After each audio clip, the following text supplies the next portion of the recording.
겨울철 더 주의해야 하는 뇌졸중. 그 누구도 뇌졸중으로부터 안전할 수 없다. 몇 개 폈어요, 손가락? 국내 뇌졸중 환자는 연간 60만 명. 뇌졸중 치료 방법도 진화하고 있다. 빠르면 빠를수록 좋다.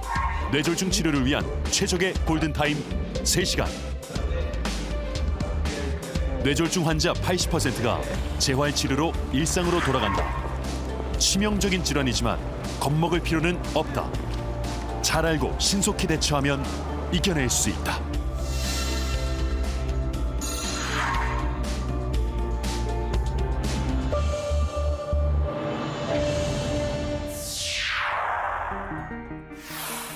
뇌경색은 뇌에 산소와 영양분을 공급하는 뇌혈관에 생기는 질환이다.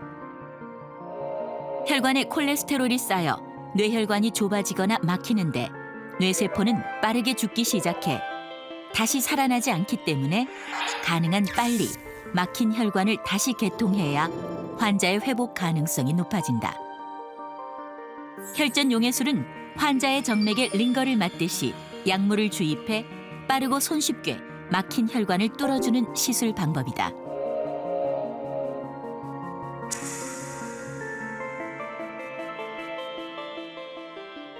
이 환자 같은 경우에는 왼쪽 목동맥에 심한 협착이 관찰이 됐고 그로 인해서 혈전이 계속 날아가서 뇌졸중이 발생한 것으로 추정이 되고 따라서 이제 혈전 방지제를 투여하는 것과 함께 혈류 장애가 너무 심하면은 아무리 좋은 약을 쓰더라도 진행할 수밖에 없는 거기 때문에 이 부분에 스텐트를 이용해서 이제 혈관을 이제 뚫어준 거죠.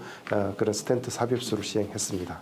왼쪽 목동맥, 경동맥인데 여기가 보면 끊어질 것처럼 되어 있죠. 그래서 이렇게 돌리면 여기 더 심한 게 지금 보이죠? 여기 이제 스텐트가 들어가 있고 아까 거의 이제 다 겨우 굉장히 좁았던 부분이 이만큼 피가 굉장히 잘 올라가고 있는 거죠.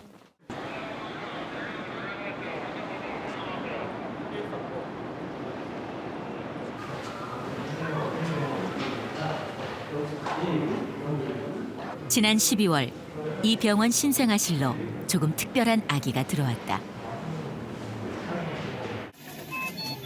몸무게 1.6kg으로 8개월 만에 태어난 아기. 엄마 뱃속에서 건강하게 크고 있던 아기가 2달이나 일찍 태어난 건 엄마가 뇌졸중으로 쓰러졌기 때문이다. 산모를 위험에 방치할 것이냐 아니면 아기를 우선으로 할 것이냐 좀 고민을 했는데 그 하루 이틀 사이에 더 큰일이 벌어지면 산모를 이제 아기를 지키려고 하다 보다가 산모와 아기 둘 다 잘못될 수도 있을 가능성이 있어서 저희가 그냥 수술을 결정하게 되었습니다. 남편과 함께 응급실에 도착한 씨. 검사 결과 뇌동맥류 파열에 의한 뇌지주막하 출혈이었다. 한 번 파열된 뇌동맥류에서 다시 출혈이 생길 경우 위험이 더 커진다. 1차적으로 재파열을 막기 위한 코일 색전술이 시행됐다.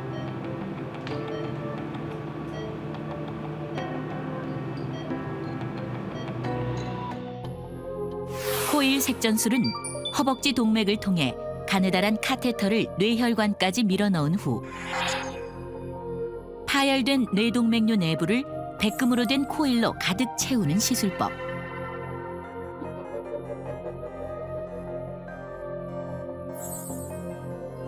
더 이상 뇌동맥류로 혈류가 흐르지 않기 때문에 위험은 사라진다. 코일 색전술을 통해서 파열성 뇌동맥류를 막아주는 게 1차 목표인데 그 전에 이제 우리가 해야 될 것이 여기는 목숨이 2개였으니까요. 그래서 태아를 먼저 전신 마취 상태에서 태아를 제왕절개로 출산을 하고 그렇게 되면 이제 마취과 선생님께서 혈압 유지라든지 이런 거 안정화시키는 약물들을 계속 쓸 수가 있으니까요. 이제 환자에게 필요한 약을 모두 다 처방을 할 수 있고 그리고 코일 색전술도 마찬가지로 엑스레이 쓰면서 코일 색전술도 시행을 할 수 있었고요. 뇌동맥류는 특별한 증상이 없기 때문에 파열이 되기 전까지는 전혀 알 수가 없다. 하지만 갑자기 파열되면 치명적인 후유증을 남기기 때문에 일명 머릿속의 시한폭탄이라 불린다. 산모의 뇌동맥류 파열에 의한 뇌주정학과 출혈은 보통 임신 3기에 많이 온다고 되어 있는데 그게 보통은 그 혈류량이 증가하게 되면서 그러니까 결국 태아해주는 혈류량이 많아지면서 산모 체내 혈류량이 증가하게 되는데 그렇게 되면서 오히려 기존에 있었던 동맥류들이 파열되는 경우들이 많다. 뭐 이런 식으로 연구는 되어 있습니다. 뇌에 혈류를 공급하는 혈관은 전순환을 담당하는 2개의 내경동맥과 후순환을 담당하는 척추동맥이 있다. 내경동맥은 혈류의 80%를 담당하고 척추동맥은 혈류의 20%를 담당한다. 시는 척추동맥과 기저동맥이 만나는 기저동맥 끝부위에서 자란 동맥류가 파열돼 뇌출혈을 일으켰는데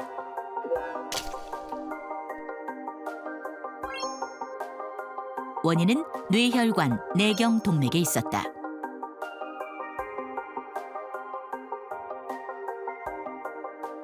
그 왼쪽 내경동맥이 없어요. 그래서 그게 왼쪽 내경동맥이 없다는 얘기는 결국 다른 데서 그 왼쪽 내경동맥이 피를 공급해야 되는 뇌에 피를 대신 공급을 해줘야 되는데 다른 혈관에서 그러니까 그 다른 혈관이 일을 많이 하다 보니까 그쪽으로 혈류량이 증가하고 그로 인해서 그쪽에 받는 혈관벽에 스트레스가 많아지니까 그쪽에 동맥류가 생겼다고 지금은 판단이 듭니다. 젊다고 더 이상 안심할 수 없는 뇌졸중. 30, 40대 뇌졸중은 꾸준히 증가 추세에 있다. 젊은 층의 경우 원인도 다양하다. 송 씨에게 뇌졸중이 발병한 원인은 무엇이었을까? 검사 결과 문제는 심장에 있었다. 우심방과 좌심방 사이에 있는 구멍, 난원공이 열려 있는 난원공 개존증이었다.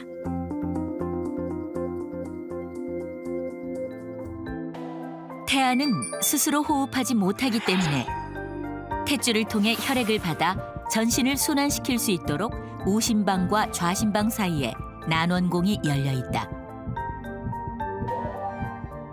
자라면서 이 구멍은 저절로 닫히게 되어 있는데 난원공이 열려 있게 되면 혈전이 폐를 통해 걸러지지 못한 채 우심방에서 좌심방으로 곧장 들어가게 되고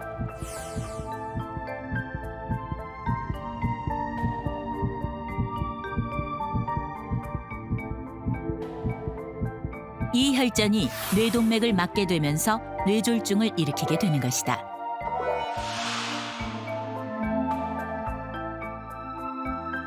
오른쪽 심장과 왼쪽 심장 사이에 구멍이 있으니까 찌꺼기 피가 그 바로 이 구멍을 통해서 뇌로 올라갈 수가 있게 되는 거거든요.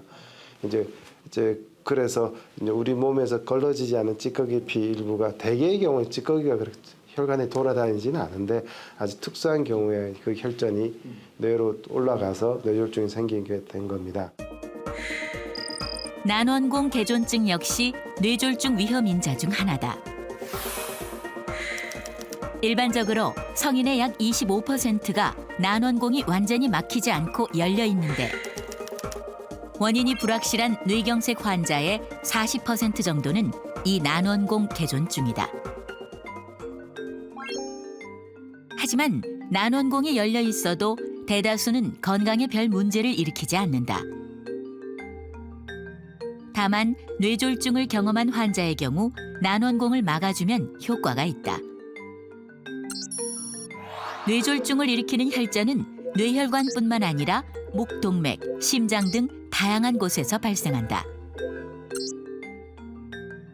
지금 뇌졸중의 원인들을 그 뇌 자체의 뇌 주변에 있는 혈관의 문제냐, 아니면 목이나 목동맥이나 척추동맥과 같은 이제 그 머리 바깥에 있는 혈관의 문제냐, 심장의 문제냐 나눠서 우리들이 접근을 하고 있고 경우에 따라서는 치료법도 달라지기 때문에 거기에 대한 검사들을 체계적으로 다 하고 있습니다. 이 하고 웃었을 때 얼굴 마비가 있거나 두 손을 뻗었을 때 한쪽 팔이 힘없이 떨어지고 발음과 내용이 전달이 잘 안 되면 즉시 병원으로 가야 한다.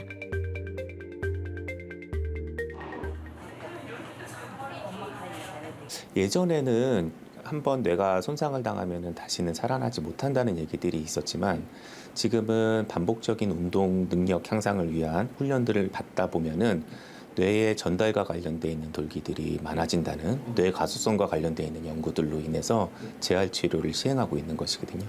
그래서 시간이 지나더라도 충분한 그 훈련을 받게 되면은 기능 향상에 도움이 될 수 있습니다. 뇌 가소성이란 뇌가 회복하는 힘을 말한다. 뇌졸중이 오면 해당 부위의 뇌세포들이 빠른 시간에 죽게 되고 한 번 죽은 뇌세포는 되살아날 수 없다. 그러면 뇌는 대신 평소에 쓰지 않던 신경망을 활성화시키거나 새로운 신경망을 만들어 그 기능을 대신할 수 있게 된다. 뇌졸중은 누구에게나 올 수 있다. 하지만 겁먹을 필요는 없다. 위험인자를 관리하고 뇌졸중에 신속히 대처한다면 우리도 기적의 주인공이 될 수 있다. 급성기 때 빨리 내원해서 빨리 치료를 받았고 또 악화가 되고 있는 상황에서 무사히 잘 넘어갔고 세 번째로는 환자분이 적극적인 사회생활을 하면서 자기의 일상생활을 유지하고 함으로써 신체적인 활동을 많이 했다는 게 회복에 굉장히 중요한 역할이었습니다. 시의 뇌동맥류에 대한 예방적 시술이 시작됐다. 혈관 내 시술 방법이 진화하면서 과거와 달리 박리성 동맥류도 카테터를 이용해 시술이 가능해졌다. 구불구불하고 지주막하 공간에 떠 있어 매우 약한 뇌혈관. 신중하게 뇌동맥류를 찾아간다. 시의 동맥류에는 혈류 변환 스텐트를 삽입했다.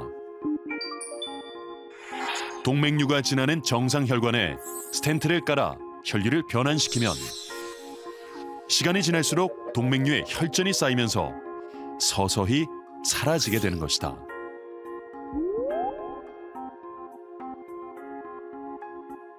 기본적으로는 약물 치료가 원칙이고 변화가 안 좋은 방향으로 이루어졌을 때 크기가 커지거나 모양이 안 좋은 모양으로 변했을 때는 수술적인 치료를 통해서 파열을 예방하는, 그래서 이 척추동맥의 박리성 뇌동맥류가 파열하게 되는 경우에는 일반 낭송동맥류랑 비교해서 사망률이 더 높다고 알려져 있어서요. 조금 더 적극적으로 치료하는 경향이 있습니다. 2016년 캐나다 연구팀이 급성 뇌졸중을 예방하기 위해 개선해야 할 것들을 분석했다.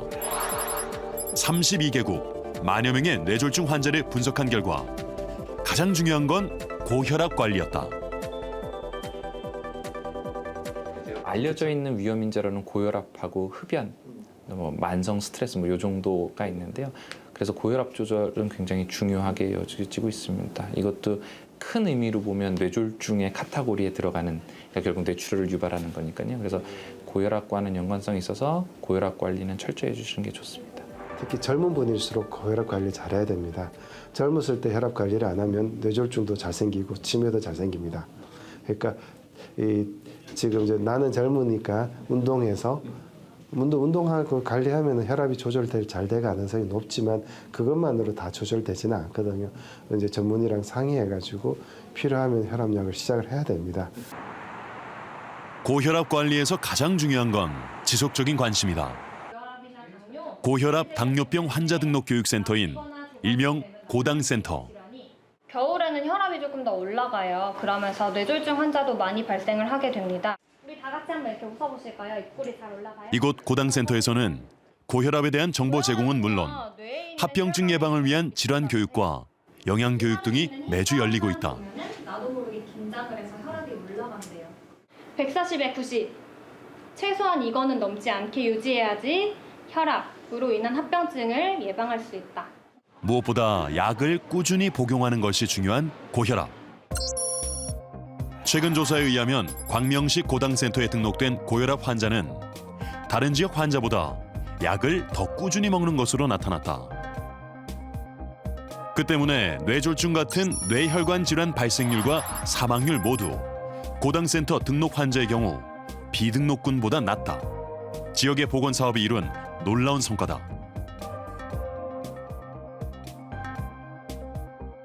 또 뇌졸중은 아시겠지만은 사망률이 높다기보다는 이제 유병 기간이 기니까 훨씬 더 이 자식들한테 큰 부담이 되지 않습니까? 그러니까 이제 제가 봤을 때는 이런 걸 통해 가지고 우리 어르신들이 열심히 약을 먹어야 되겠다. 이렇게 얘기하시는 분들도 계시고, 야, 국가가 이렇게까지 해주니까 너무 고맙다. 전국 19곳에 설치된 고혈압 당뇨병 등록교육센터. 고혈압 관리의 비결은 무엇일까? 먼저 지역 병원과 연계해 환자들이 의사를 자주 만나도록 하고 진료비, 약제비도 지원하고 있다. 고당센터에 등록한 65세 이상의 환자는 진료비 1,500원, 약제비 2,000원을 할인받는다. 환자들의 진료 내용은 고당센터의 시스템을 통해 관리되기 때문에 이 정보를 바탕으로 고당센터 직원들은 환자에 따라서 필요한 정보를 맞춤형으로 안내해 줄 수 있다. 고혈압 교육 참여하시면 그 강명시에서 제공하는 눈합병증 유무 검진 받을 수 있는 검진 쿠폰도 저희가 발급해 드리거든요. 당연히 환자들의 참여율도 올라갈 수밖에 없다. 365일 중에 적어도 290일 이상은 먹어야 된다. 그렇게 말씀들 하시거든요. 근데 우리 연구를 보면은 그전에 290일 넘는 분들이 그런 분들이 한 40 정도밖에 안 됐단 말이에요. 근데 5년이 지나니까 그게 얼마가 되냐면은 이제 65에서 70으로 올라가는 거예요. 최근 병원에는 과거에 없던 치료 공간이 도입되고 있다. 뇌졸중 집중 치료실이 그것이다. 예, 여기가 이제 뇌졸중 집중 치료실인데 여기 이제 프라이버시 때문에 환자들 이제 칸막이가 좀 커튼으로 많이 돼 있고.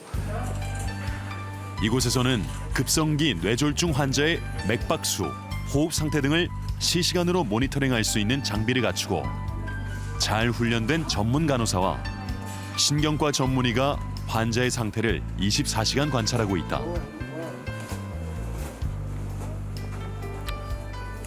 긴급 상황이 발생해도 즉각적으로 대응할 수 있는 것이다. 뇌졸중은 시스템에 의한 치료입니다. 어떤 한 사람에 의해서 치료가 되는 게 아니라 지금 이제 급성기 뇌졸중을 보기 위한 전담팀과 시설이나 그 시스템이 조금 필요한데요. 지금은 이제 119랑 연결해서 그런 뇌졸중 의심되는 환자들이 그렇게 치료가 급성기 치료를 잘 할 수 있는 병원들로 정확하게 제대로 할 수 있는 시스템을 갖춘 병원으로 갈 수 있도록 우리가 협업하는 사업을 하고 있고요. 집중치료실은 뇌졸중 치료를 위해 매우 중요하지만 아직은 대한뇌졸중학회 인증제로 일부 병원에서만 운영되고 있다. 전국적으로 뇌졸중 전문 치료실을 갖춘 병원은 55곳. 하지만 대부분 수도권에 집중돼 있어 확충이 필요하다.